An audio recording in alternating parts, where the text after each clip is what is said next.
قرآن سنو ماں باپ کے لیے، وَاخْفِضْ لَهُمَا جَنَاحَ الذُّلِّ مِنَ الرَّحْمَةِ وَقُلْ رَبِّ ارْحَمْهُمَا كَمَا رَبَّيَانِي صَغِيرًا۔ ہاں، ماں باپ کے لیے اپنے پر پھیلا دو، پر بچھا دو۔ کیوں بھائی؟ انسان کے پر ہوتے ہیں یا بازو ہوتے ہیں؟ کیوں جی؟ بولو بھائی۔ باجو، تمہاری گجراتی میں بولوں باجو، باجو ہوتے ہیں نا، پر تو نہیں ہوتے نا۔ لیکن اللہ کہہ رہا پر بچھا دو، اپنے ماں باپ کے لیے پر بچھا دو۔ پر بچھانے کا کیا مطلب؟ میں بتایا کرتا ہوں کہ اس آیت کو کسی تفسیر سے میں نہیں سمجھا، نہ کوئی تفسیر والا یہ تفسیر کی طرف جائے گا۔ یہ جب میرا کالج کا ایک دور ہے، ایک تبلیغ کا دور ہے۔ کالج دور میں جب ہمارے گاؤں کے قریب دریائے راوی ہے، اس کے کنارے جنگل تھا بہت بڑا، اس میں ہم شکار کھیلنے جاتے تھے۔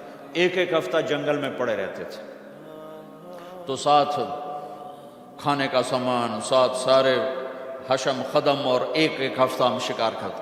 تو وہ تیتر کو لگتا تھا نا چھرا، وہ چھرے لگتے تھے تو گرتا تھا، تو یوں اس کے پر یوں ہو جاتے تھے۔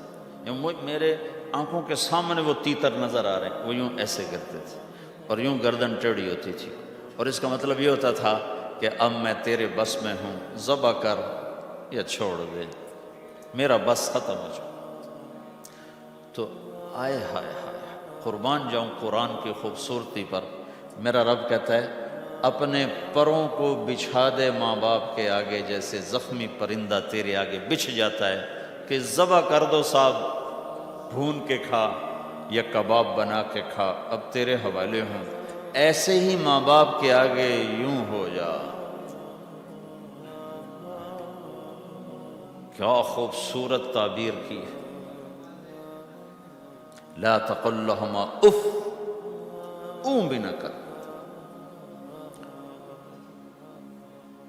آپ نے فرمایا کاش میرے والدین ہوتے، تمنا کی۔ 2 مہینے کے تھے ماں کے پیٹ میں تو باپ کا انتقال ہو گیا، یا اور نہیں تو میری ماں تو ہوتی، میری ماں تو ہوتی۔ اور میں عشاء کی نماز کے مصلی پہ کھڑا ہوتا اور میں سورۃ فاتحہ شروع کر چکا ہوتا، اور ادھر سے میری ماں کہتی محمد، تو میں ماں کے لیے نماز توڑ دیتا، میں کہتا لبیک یا اماں۔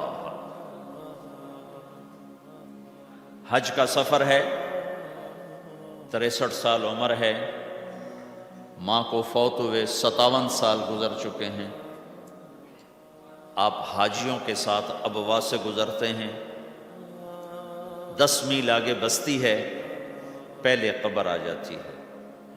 آپ نے احرام باندھا ہوا ہے، سر ننگا ہے، اپریل کا مہینہ ہے، ماں کی قبر سے گزرے۔ 57 سال میں آدمی کیا کچھ نہیں بھول جاتا، لیکن میرے نبی کے دل کا زخم اسی طرح بھرا نہیں ہے، اسی طرح تازہ ہے۔ آپ اونٹنی سے اتر گئے اور ماں کی قبر کے سرانے آ کے یوں بیٹھے، گھٹنے اٹھائے اور ہاتھ یہاں رکھے اور سر دیا گھٹنوں میں ایسے، اور یوں سر نیچے کر کے جو روئے ہیں جیسے چھوٹے بچے روتے ہیں۔ آپ نے دیکھا چھوٹے بچے گھروں میں ایسے روتے ہیں، ایسے۔ ہم بھی بہت روئے اس طرح گھٹنوں میں دے کر، تو میرے نبی گھٹنوں میں منہ دے کر جوں روئے، جوں روئے، جوں روئے، کئی گھنٹے روتے رہے۔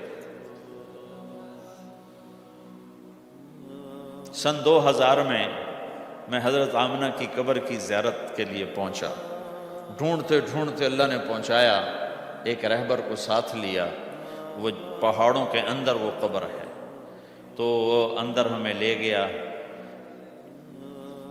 راستہ کوئی نہیں تھا، جس کو پتہ ہو وہ پہنچا سکتا ہے، ویسے کوئی نہیں جا سکتا۔ کالے پہاڑ، چھوٹے چھوٹے، کانٹے دار جھاڑیاں، ایک پہاڑی ہوگی اتنی اونچی جتنی آپ کی چھت ہے، اس کے اوپر باقی پہاڑ تو ایسے تھے، نوک نکلی ہوئی، وہ اوپر فلیٹ تھا، کوئی 10 بائی 10 تقریباً۔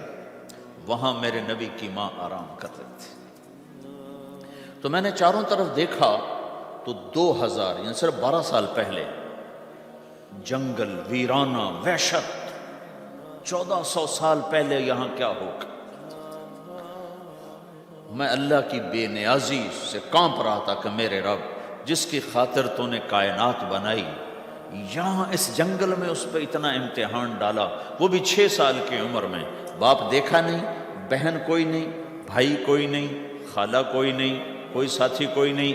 3 دن بعد یہ موت آتی تو مکے میں آتی تو کئی سینے سے لگاتے، 3 دن پہلے یہ موت آتی تو مدینے میں آتی، کئی سینے سے لگاتے، مدینے سے بھی نکالا اور مکے سے بھی دور کیا، اور جنگل کے اندر صرف 25 سال کی عمر میں اماں آمنہ رضی اللہ تعالیٰ عنہ پہ موت نے وار کیا، اور اللہ کے نبی گھبرا گئے۔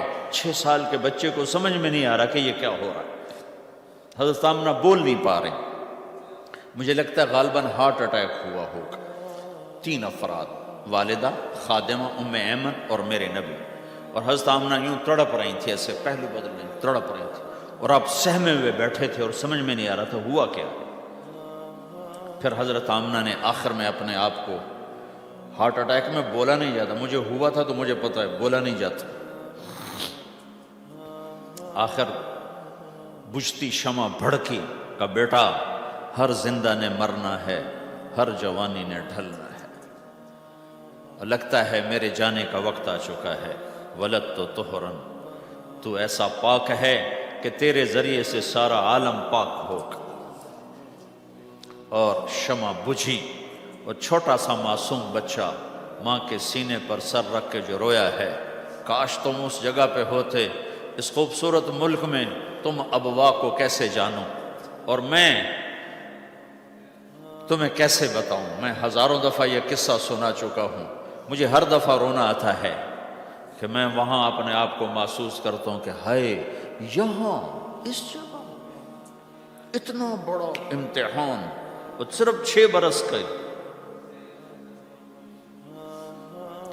کون وہاں قبر بنانے آیا؟ کوئی گزرے ہوں گے، ویسے تو کسی کے بس میں نہیں وہاں قبر بنانا۔ جب پہاڑ سے نیچے اترے تو ہمارے نبی پھر بھاگے۔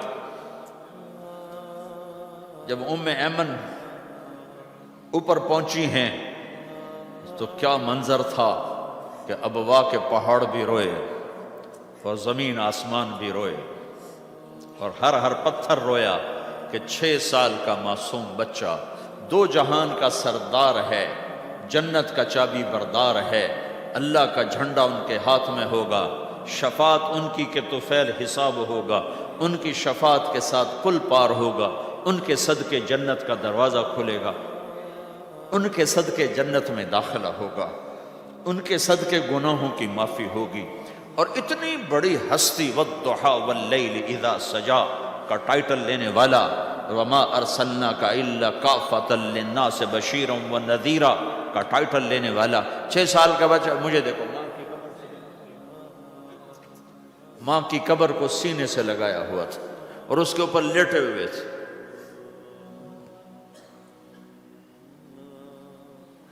جب حضرت ام ایمن پہنچی ہیں تو اللہ کے نبی کیا کہہ رہے تھے؟ اے میری ماں، تمہیں تو پتہ ہے نا تیرے سوا میرا کوئی نہیں تھا، تو مجھے چھوڑ کے کہاں چلی گئی؟ تیرے بغیر کہاں جاؤں گا؟ میرا کون ہے اب تیرے سوا؟ ام ایمن نے اٹھایا کہ مجھے چھوڑ دو، میں کہیں نہیں جاؤں گا، میں اپنی ماں کے سوا کہیں نہیں جاؤں گا۔ کھینچ کے اٹھایا، نیچے لائیں، اونٹنی پہ بٹھایا، 3 راتیں مسلسل روتے روتے یہ سفر ہو۔ ہائے ہائے، کوئی آنسوں کو، آگے کوئی خالہ نہیں بیٹھی، باپ بھی نہیں بیٹھا ہوا، بھائی بھی کوئی نہیں، بہن بھی کوئی نہیں ہے، کوئی نہیں جس کے گود میں سر رکھ کے اب یہ بچہ سوئے گا۔ تنہائیوں کے ساتھ اب بسیرا ہے۔ تو میرے نبی کا کھانا پینا چھوٹ گیا، کچھ نہیں کھاتے تھے سارا دن، زمزم کے پانی کے چند گھونٹ پیتے تھے اور تنہا بیٹھے رہتے تھے۔ تو اس پر آپ نے یہ کہا کاش میری ماں ہوتی تو میں ایسی خدمت کرتا کہ اس کے پیچھے نماز بھی توڑ دیتا۔ تو ماں باپ کا ایک مقام ہے جو دین بتاتا ہے بھائی، صرف پیسہ ہی بنانا سب کچھ نہیں ہے، اور بھی دکھ ہیں زمانے میں محبت کے سوا۔ راحتیں اور بھی ہیں وصل کی راحت کے سوا۔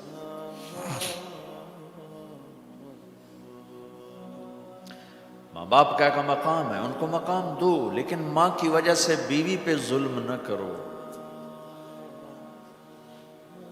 بیوی کے عشق میں ماں پہ زیادتی نہ کرو۔ یہ گھر کی معاشرت ہے، یہ گھر کی زندگی ہے۔